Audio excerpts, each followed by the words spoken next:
राजकीय, सामाजिक, शैक्षणिक आणि सांस्कृतिक घडामोडींचं अचूक अंदाज घेणारं आपल्या विचारांचं चॅनल म्हणजेच ओम साई।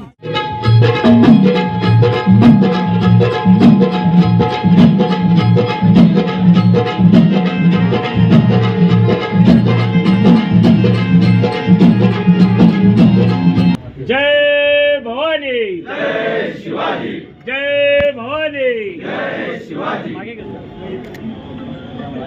थोडेसे मागे आण।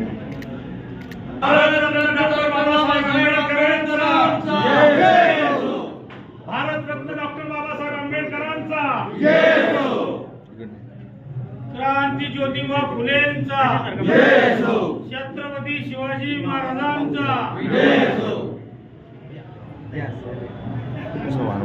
अश्वपती, भूपती, प्रजापती, सुवर्णरत्न श्रीपती, अष्टवदान जागृत, अष्टप्रताप देष्टित, न्यायालंकार मंडित, शास्त्र पारंगत, राजनीती धुरंधर, प्रौढ प्रताप पुरंदर, क्षत्रिय कुलावतंश, सिंहासनाधीश्वर, राजाधिराज, श्री श्री श्री शिव छत्रपती शिवाजी महाराज की, श्री छत्रपती शिवाजी महाराज की। मान्यवर सगळे नगरसेवक, उपस्थित सर्व आमचे विद्यार्थी, लेझिम पथक, बंधूंनो आणि भगिनींनो, आज देशभर तर जगभर ज्या ज्या ठिकाणी आपली सगळी मराठी माणसं आहेत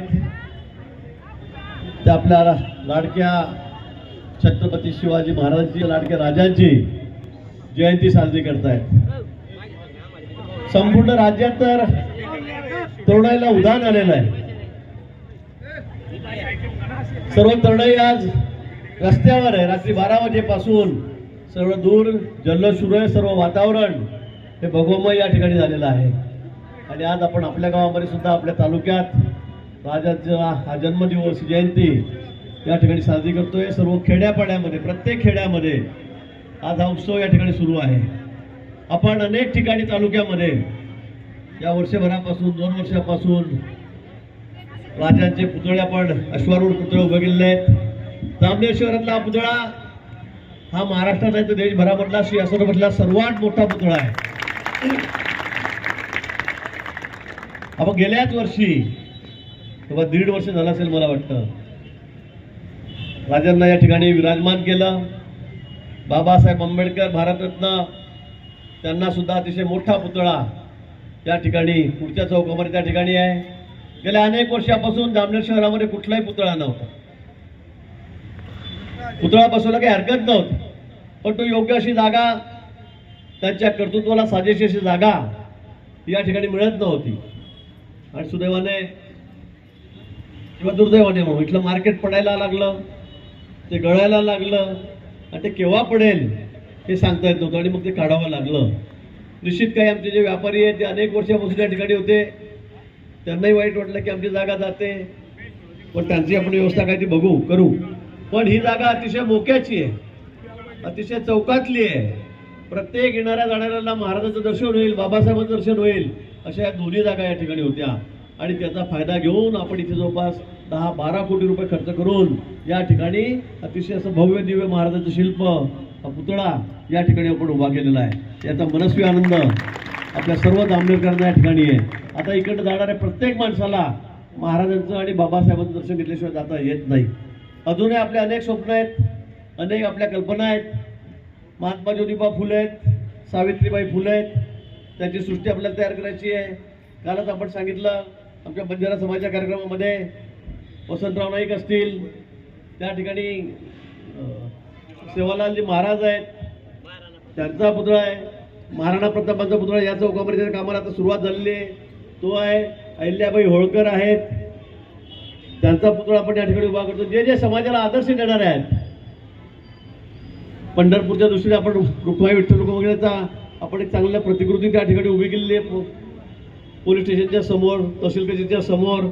आणि म्हणून ज्या ज्या ठिकाणी चांगल्या जागा आहेत त्या त्या ठिकाणी आपण सगळ्या या प्रतिकृती या ठिकाणी उभ्या करतोय।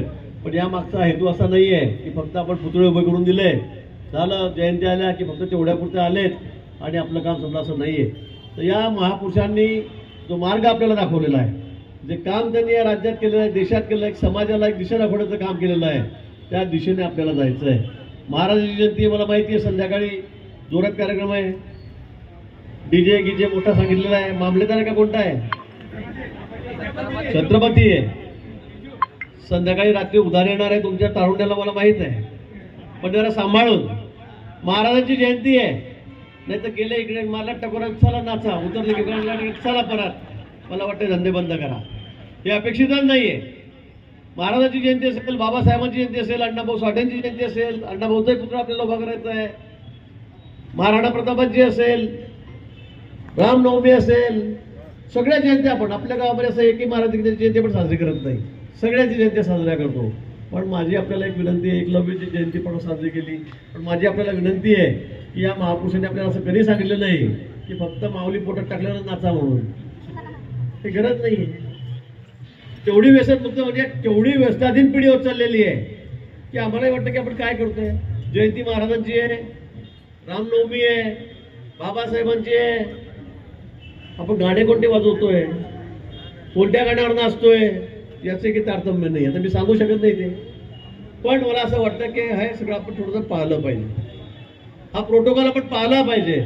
आणि म्हणून जयंती साजरी करत असताना त्यांनी जे कर्तृत्व केलेलं आहे, त्यांनी जी दिशा आपल्याला दाखवली, त्यांनी जे काम केलं आहे, त्या मार्गाने आम्ही चालणार आहोत की नाही. मी आताही बघतो येताना 3-4 जण पुढ्या खूप फैलून पक्के मारत तोंडामध्ये, काय करताय, सगळे मरून चालले सगळे पोरं आपले. आपल्या गावात किती जण मेले, कशी त्याची हालत झाली, आपणच बघतो. आपल्याच जवळचे लोक आहेत, काय करू मला समजत नाही. आणि खरंच हे पण पाहतायत की काय कसे सडलेत, कसे, म्हणजे मी बोलू शकत नाही इतके घाट शब्दामध्ये तुम्हाला सांगतोय. तुम्हाला मी काही फोटो दाखवले तर तुम्ही जेवणार नाही 3 दिवस. असे फोटो सगळे तोंड सडलेले, सगळे झाले. आपले जवळचे लोकही गेले, दूरचे गेलेत.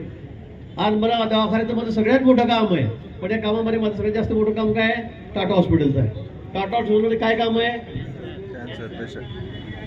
Oral cancer. तंबाखू कोण एकदा गेला काय नाही. तुमच्या लक्षात द्यायला फर्स्ट स्टेपला खूप प्रयत्न केले तर वाचाल, 5-10 लाख खर्च केलं तर दुसऱ्या तिसऱ्या स्टेपला जर कळालं तर तुम्हाला कोणी वाचू शकत नाही. बरं, आमचे श्रीराम महाजन पहिल्या स्टेपमध्येच आम्हाला कळाले. आमचा गोविंदा घरात काम करणारा, त्याला सुद्धा मी 2-4 महिने तरी कॅन्सर टाटा हॉस्पिटल ठेवलं, तेव्हा तो वाचला कसा तरी. म्हणजे मला असं वाटतं की तुम्ही कोणाबद्दल बोलावं, तुम्हाला काय ज्ञान द्यावं. ते 24 तास 20 तास आमच्या घरामध्ये राहतात की आम्ही आयुष्यामध्ये व्यसन करणार नाही, आम्ही तंबाखू खाणार नाही, आम्ही बिडी सिगरेट पिणार नाही, आम्ही काय ते माणिकचंद, गोवा, विमल, कमल, सुमन, काय काय कोणकोणत्या करता आहेत त्या कशाला खातायत. चांगलं खा ना तुम्ही, खा. 2-3-4 वर्षामध्ये तुम्हाला मरायचं आहे, सोडून मरायचं आहे. बायका परत इथे सोडायचं आहे, आईबापाला सोडायचं आहे, तुम्हाला आम्हाला पोहोचायचं आहे. दारू असेल यापासून दूर राहा, चांगलं खा, चांगलं प्या, व्यायाम करा, पळा, धावा. आणि यासाठी या जयंत्या आपण साजऱ्या करत असताना तर अजिबात असे या प्रकाराला बळी पडू नका.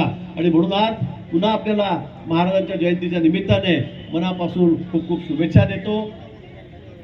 आपण सर्वांनी मिळून, सगळ्यांनी एकोपा आपल्यामध्ये ठेवून, एकत्रित राहून हा देश पुढे कसा जाईल, हे राज्य पुढे कसा जाईल याचा विचार केला पाहिजे. आज देशाचे पंतप्रधान नरेंद्रजी मोदी आहेत.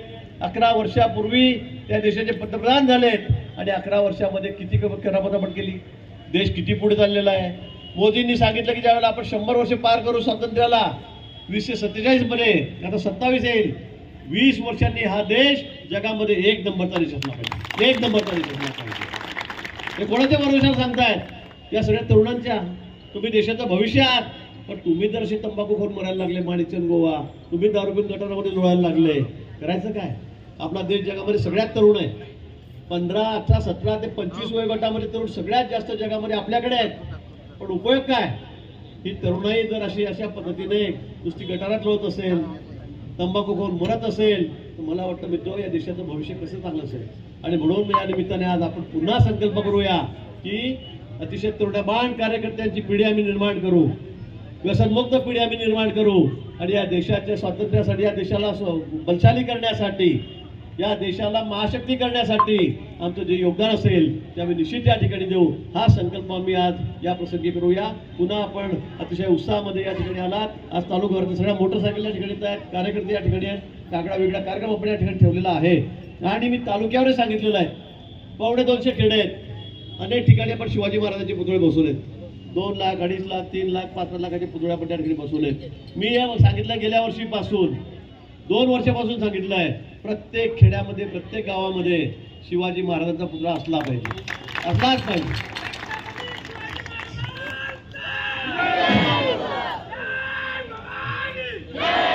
प्रत्येक गावामध्ये महाराजांचा पुतळा असला पाहिजे, त्याचबरोबर भारतरत्न डॉक्टर बाबासाहेब आंबेडकरांचाही पुतळा असला पाहिजे. दोन्ही गोष्टी आपल्याला करायच्या आहेत.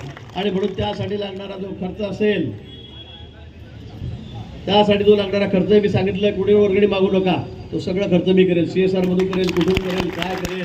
पण त्यासाठी चबुतरा बांधून सुंदर गावाच्या प्रवेशद्वारावर, चौकामध्ये चांगल्या दर्शनी भागामध्ये आपण हे पुतळे उभे करा, की ज्यामुळे त्यांना बघून काहीतरी आदर्श आपण त्याचा आपल्या डोळ्यासमोर ठेवू. त्याचबरोबर तुम्ही शेंदुर्डीला जात 1 मार्चला, खरं म्हणजे आज कार्यक्रम होता पण पुतळा थोडा तयार झाला नाही म्हणून थांबून गेला. अतिशय सुंदर, तुम्ही बघाल तर नजर लागेल असा छान पुतळा आपण त्या ठिकाणी तो उभा करतो आहोत. देखावा त्या ठिकाणी किल्ल्याचा उभा केलेला आहे, अगदी रस्त्यावरच आहे. तुम्ही पाचोऱ्याला जाताना अतिशय दर्शनी भागात रस्त्यावर हा पुतळा त्या ठिकाणी आपण उभा केलेला आहे. 1 तारखेला त्याचं आपण उद्घाटन करणार आहोत. आणि म्हणून त्यासाठी महाराजही त्या ठिकाणी येणार आहेत.